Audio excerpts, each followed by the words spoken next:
कामेरीला जी क्रांतिकारकांची बंडखोरीची परंपरा आहे ती आपण जपूया, असे वाळवा तालुका शक्तीपीठ महामार्ग विरोधी संघर्ष समितीच्या वतीने समितीचे समन्वयक प्राध्यापक अनिल पाटील यांनी केलेल्या आवाहनाला मोठा प्रतिसाद देत कामेरीतील शेतकऱ्यांनी शासनाकडून प्रसिद्ध झालेल्या पत्रकाची ग्रामपंचायत कार्यालयासमोर सरपंच रणजित पाटील यांच्या हस्ते होळी केली। या शासन पत्रकाच्या दहनाच्या कार्यक्रमात शक्तीपीठ महामार्ग विरोधी संघर्ष समितीचे निमंत्रक कॉम्रेड धनाजी गुरव, सुनील पाटील, छाया पाटील, शहाजी पाटील यांच्यासह अनेक बाधित शेतकरी उपस्थित होते।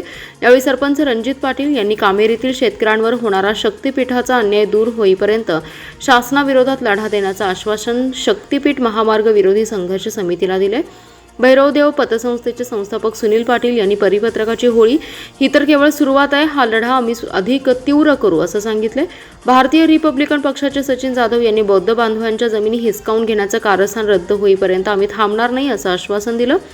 कॉम्रेड धनाजी गुरव यांनी लोकांचा उत्साह पाहून सांगितले की तुमच्याकडे पाहून असं वाटतंय की सरकारला आता हा शक्तीपीठ महामार्ग रद्द करावाच लागेल। शासकीय पत्रकाची होळी करण्यात आल्यानंतर शक्तीपीठ महामार्ग विरोधी लढ्याची दिशा ठरवण्याबद्दल कार्यकर्त्यांची बैठक पार पडली आहे। दरम्यान जिल्ह्यातील वाळवा तालुक्यात ही परिपत्रकाची होळी करण्यात आली आहे। नोकरदार कारखान्यात काम करणाऱ्या महिलांना पहाटे किंवा रात्रीच्या वेळी एकटं जाताना भीती वाटते। आता काळजी करू नका, बडी कॉप अर्थात पोलीस मैत्रिणी तुमच्या सोबत आहेत, त्या क्लिकवर ती तुमच्या मदतीला येणार आहे। आता तुमची सुरक्षा म्हणजे आमची सुरक्षा, आता घाबरू नका, बिनधास्त नोकरी करा असं आवाहन अप्पर पोलीस अधीक्षक कल्पना बारवकर यांनी केलेलं आहे। सांगली वसंतदादा औद्योगिक वसाहतीच्या चारुभाऊ शाह सभागृहात आयोजित कार्यक्रमात त्या बोलत होत्या। बडी कॉप योजनेची सुरुवात आज या परिसरात झाली आहे। बडी कॉप विषयी सांगताना बावरकर म्हणाल्या, महाराष्ट्रातील बडी कॉप ही योजना प्रामुख्याने नोकरदार महिलांच्या सुरक्षिततेसाठी महाराष्ट्र पोलीस दलाने सुरू केलेला एक महत्त्वाचा उपक्रम आहे।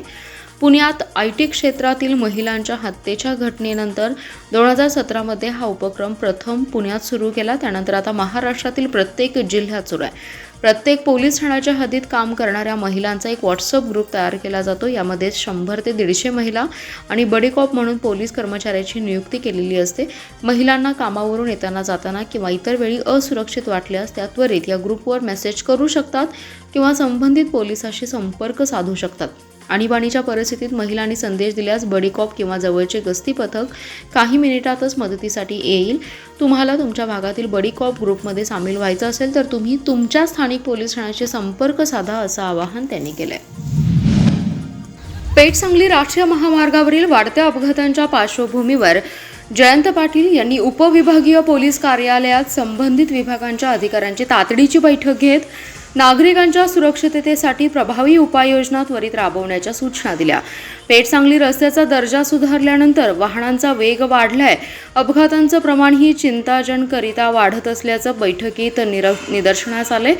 यावर नियंत्रण मिळवण्यासाठी मार्गावर वेग नियंत्रक कॅमेरे बसवणे, स्लंबर उभारणे, दुभाजकांच्या वळणांवर येलो लाईट ब्लिंकर सुरू करणे, तसेच आष्टा आणि उरण ईश्वरपूर परिसरातील बंद असलेले स्ट्रीट लाईट तातडीने सुरू करण्याच्या सूचना आमदार पाटील यांनी दिल्या।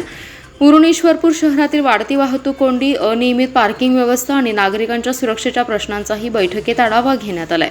शहरातील प्रमुख चौक आणि संवेदनशील भागात CCTV कॅमेरे बसवून सुरक्षा व्यवस्था अधिक सक्षम करण्यावर भर देण्यात आला। याशिवाय कराड तासगाव तसेच ईश्वरपूर ताकारी मार्गावरील वाहतूक व्यवस्थेची पाहणी करून आवश्यक सुधारणा करण्याबाबत ही चर्चा झाली आहे। बैठकीस उपविभागीय पोलीस अधिकारी अरुण पाटील, नगरपालिका मुख्याधिकारी पृथ्वीराज पाटील, सार्वजनिक बांधकाम विभागाचे उपअभियंता स्वप्नील पाटील, प्रवीण बिराजदार, पोलीस निरीक्षक संदीप पाटील, वाहतूक सहाय्यक पोलीस निरीक्षक अल्पेश लावण यांच्यासह विविध विभागांचे अधिकारी उपस्थित होते। महापालिका क्षेत्रात नाले सफाईचं काम कोणत्या भागात झाले, किती वाहने दिली गेली याबाबतची माहिती प्रशासनाकडे उपलब्ध नसल्याची गंभीर बाब स्थायी समितीच्या सभेत उघडकीस आली। त्यामुळे नाले सफाईची संपूर्ण माहिती स्थायी समितीच्या सभेत येईपर्यंत ठेकेदाराचे बिल रोखण्याचे आदेश स्थायी समितीचे सभापती अतुल माने यांनी प्रशासनाला दिलेत। महापालिकेच्या स्थायी समितीची सभा सभापती अतुल माने यांच्या अध्यक्षतेखाली झाली आहे। महापालिका क्षेत्रात पावसाळ्यापूर्वी करण्यात येत असलेल्या नाले सफाईच्या कामाचा पंचनामा सदस्यांनी सभेत केला। दिनांक 5 डिसेंबर 2025 रोजी मक्तेदाराबरोबर वाहन पुरवठा करार केला होता. नाले सफाईसह अन्य अधिकाऱ्यांना वाहन पुरवणं असा अजब करार होता. या अंतर्गत पोकलँड, जेसीबी, ट्रॅक्टरसह अन्य वाहने पुरवण्याचा ठेका होता.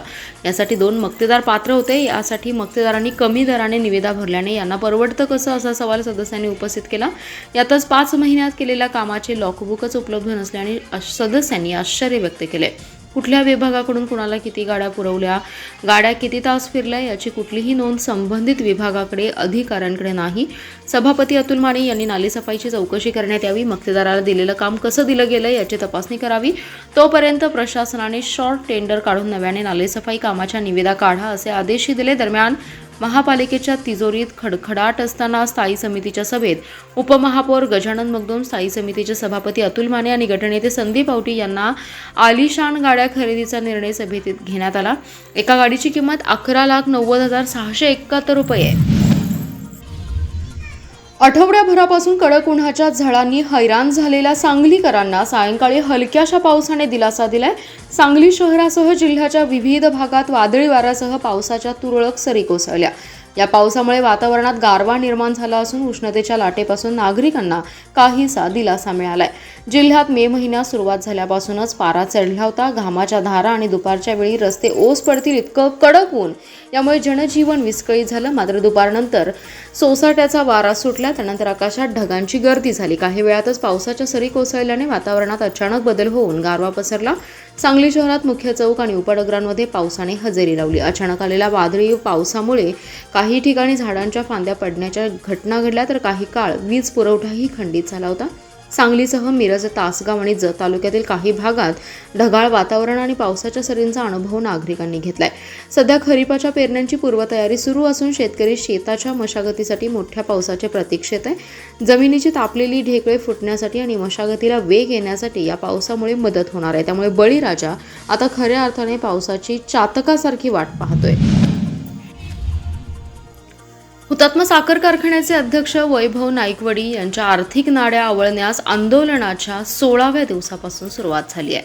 त्यांच्या राजीनाम्याची मागणी घेऊन गेल्या 16 दिवसांपासून ठिय्या आंदोलनाला बसलेल्या नेत्यांनी विद्यमान 21 पैकी 15 संचालकांना एकत्रित करून कारखान्याच्या सर्व आर्थिक व्यवहाराचे अधिकार कारखान्याचे उपाध्यक्ष रामचंद्र भाडळकर यांच्याकडे सोपवण्यात आले.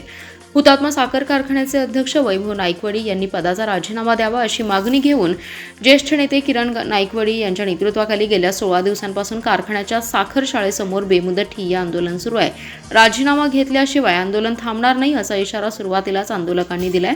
आतापर्यंत वैभव नाईकवडी यांनी आंदोलनाकडे जाणून बुजून दुर्लक्ष केले. विद्यमान संचालक मंडळाची साप्ताहिक बैठक आंदोलनस्थळी झाली होती. त्या बैठकीत कारखान्याचे अध्यक्ष वैभव नाईकवडी यांना डावलून उपाध्यक्ष रामचंद्र भाडळकर यांच्याकडे सर्व आर्थिक व्यवहार देण्याचा निर्णय झाला होता. त्यानुसार कारखान्याशी संबंधित सर्व बँकांना माहिती देण्याचे काम आजपासून सुरू झाले.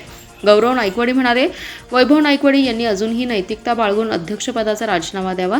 कारखान्याचे संचालक, सभासद किती संतप्त आहेत याचा कानोसा घ्यावा. तुम्ही अजूनही भूमिका बदलली नाही तर तुम्हाला घराबाहेर पडणं मुश्किल होईल. केदार नाईकवडी म्हणाले, वैभव नाईकवडी यांनी राजीनामा दिल्याशिवाय आम्ही थांबणार नाही. येणाऱ्या गळीत हंगामाची तयारी जोरदार सुरू आहे. येत्या गाळप हंगामात आम्ही उच्चांकी गाळप, ऊस दर आणि एकूण संस्था सक्षमीकरण याबाबतीत उपाययोजना करत आहेत. यावेळी किरण नाईकवडी यांच्यासह शेकडो सभासद, शेतकरी उपस्थित होते. महानगरपालिकेने खोकी काढण्याची कार्यवाही सर्वोच्च न्यायालयाच्या नोव्हेंबर 2024च्या आदेशानुसार केली नसल्याचं विश्रामबाग जवळील आलदर चौकातील खाजगी जागेतील 8 खोक्यांचं महापालिकेने केलेलं पाडकाम उच्च न्यायालयाच्या कोल्हापूर सर्किट बेंचने बेकायदेशीर ठरवले. न्यायालयाने या खोक्यांच्या पुनर्बांधणीस परवानगी दिली आहे. आयुक्त सत्यम गांधी यांच्या नेतृत्वाखाली प्रशासनाने फेब्रुवारीत विश्रामबाग चौक ते आलदर चौक या रस्त्यालगत असणाऱ्या जागेतील 68 खोकी पाडली होती. ही कारवाई केली होती. महापालिकेच्या कारवाईविरोधात विक्रांत रणभिसे आणि इतर अशा एकूण 8 जणांनी उच्च न्यायालयाच्या कोल्हापूर सर्किट बेंचकडे याचिका दाखल केली होती. न्यायाधीश माधव जामदार आणि न्यायाधीश प्रवीण पाटील यांच्यासमोर गुरुवारी अंतिम सुनावणी झाली. बांधकाम पाडण्याच्या प्रकरणातील याचिकेवर सर्वोच्च न्यायालयाने 13 नोव्हेंबर 2025 रोजी आदेश दिलेले आहेत. पाडकाम करण्यापूर्वी 15 दिवसांची नोटीस देणं आवश्यक असल्याचं सर्वोच्च न्यायालयानं म्हटलंय. त्यानुसार महापालिकेने कारवाईपूर्वी खोकीधारकांना 15 दिवसांची नोटीस देणं आवश्यक होतं. मात्र महापालिकेने 24 तासांची नोटीस देऊन पाडकाम केलं ते सर्वोच्च न्यायालयाच्या आदेशाविरुद्ध आहे. त्यामुळे महापालिकेने केलेलं पाडकाम बेकायदेशीर आहे. त्यामुळे याचिकाकर्त्यांना त्यांच्या दुकानाची पुनर्बांधणी करण्यास परवानगी आहे, असा निकाल न्यायाधीश जामदार आणि न्यायाधीश पाटील यांनी दिलाय. दरम्यान बेकायदा पाडकाम केल्याबद्दल प्रत्येक याचिकाकर्त्याला योग्य नुकसान भरपाई देण्याची याचिकाकर्त्यांची मागणी न्यायालयाने फेटाळली. महापालिकेतर्फे ॲडव्होकेट किरण कुमार फाकडे यांनी बाजू मांडली आहे. मिरज पंचायत समितीच्या मासिक सभेमध्ये राजकीय नाट्य पाहावयास मिळाले. मासिक सभेची नोटीस ही सर्व सदस्यांना मिळाली. त्या नोटीसमध्ये जुन्या सभागृहाचं नाव होतं, तर सभा ही नव्या सभागृहात घेतली जात होती. त्यावरच भाजपच्या सदस्यांनी या सभागृहाचे अजून उद्घाटन झाले नसून सभा ही जुन्या सभागृहात घ्यावी असा आग्रह धरला. त्याचवेळी महाविकास आघाडीच्या सदस्यांनी सभा येथेच घ्यावी अशी भूमिका घेतली. दोघांकडूनही हाच पवित्र असल्याने सभेचा पेच निर्माण झाला. भाजपचे सदस्य सर्व बाहेर गेले, तर महाविकास आघाडीचे सदस्य तिथे सभा घेण्यासाठी बसून होते. यावरून चांगलाच गोंधळ उडाला. यानंतर तब्बल 2 तास सभा तहकूब करण्यात आली. सभापती तन्वी कमलेकर तसेच उपसभापती ललिता शेजूळ तसेच डेप्युटी CA किरण सायमोते आणि सदस्यांमध्ये चर्चा करण्यात आली. यावेळी सर्व सदस्यांनी जुन्या सभागृहात सभा घेण्याचं ठरवलं. हे राजकीय नाट्य तब्बल 2 तास सुरू होतं, त्यामुळे प्रशासनाची धावपळ उडाली. जुन्या सभागृहात सभा सुरू झाल्यानंतर सर्वानुमते नव्या सभागृहाचं उद्घाटन 1 महिन्यात झालं पाहिजे. यासाठी मान्यवरांची तारीख घेऊ.